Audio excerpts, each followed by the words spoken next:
Good morning, guys. Today is flooring day. We're going to be laying some nice laminate flooring here at our Heather Glen project. If you follow us on Instagram, you've noticed that Justine and I had to pick out some new flooring because the flooring we've been using from an overstock place is no longer available. So we had to pick out some new stuff, but it's very similar to what we were doing before. And we're excited to show you how to lay some laminate flooring. The stuff we've got is just the snap together floating laminate floor, and I think you'll enjoy the process. Here we go.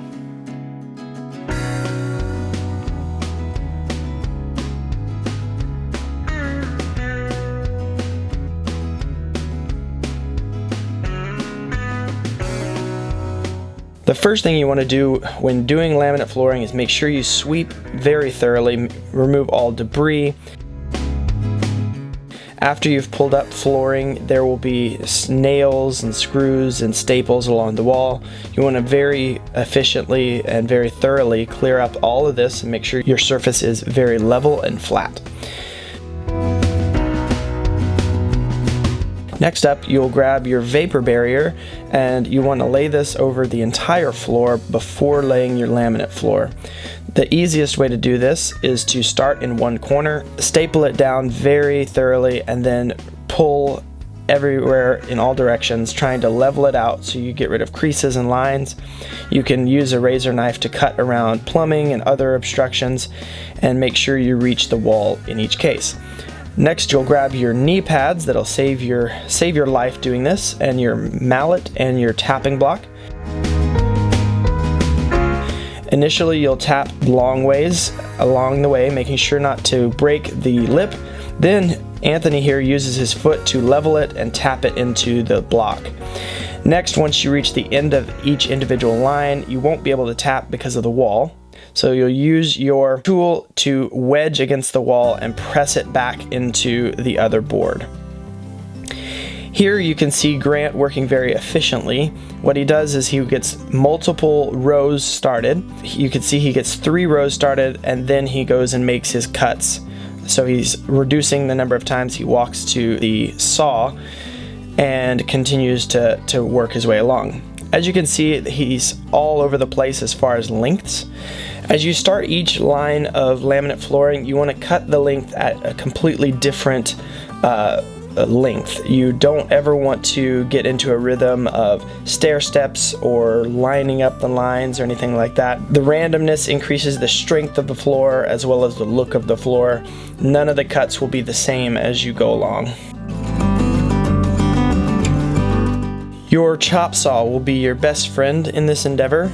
You will have lots of cuts to do on every single row. With this type of flooring and the type of saw we have to make 2 cuts to cut one board because the width of the board is longer.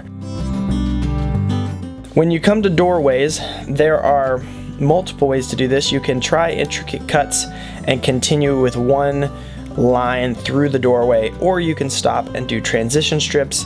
We chose to do transition strips.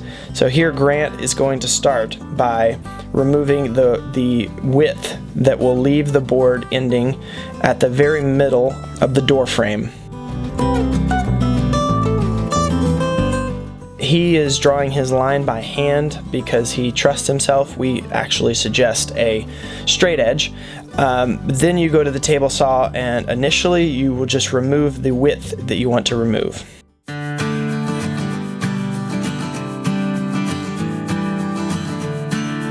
Next, you'll mark the 2 spots that will mark where you need to cut to make it around the door frame.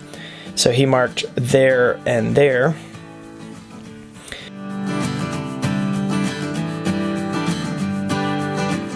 Next, he will use his straight edge this time to clearly mark where the cuts need to be.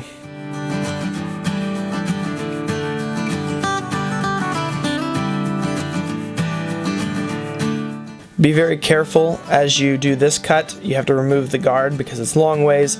Just make sure you don't get your fingers anywhere near that blade.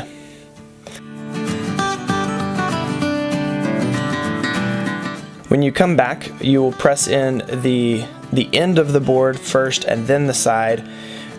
In this case, because he's already cut off the length of the board on the door frame side, he doesn't need to use a tapping block or anything. We're not worried about breaking the lip in the board. It's just a cut edge there. So you can see he just hits it with his mallet and it's a perfect fit. Once you finish a door frame, it will look something like this. As you can see, we've put in screws here. When you do it this way, as you tap long ways, sometimes the boards are prone to shift, so you can place screws in the doorways to hold it firm as you lay the rest of the floor.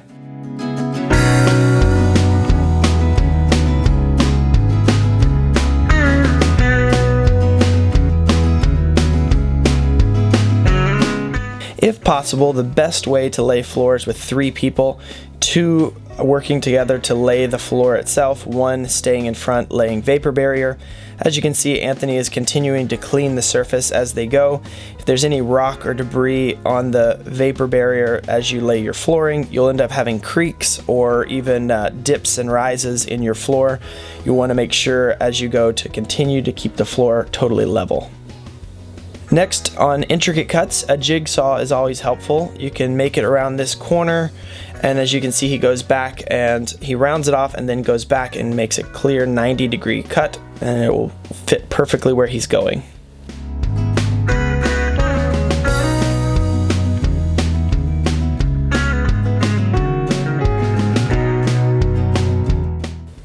And there you have it, a brand new laminate floor.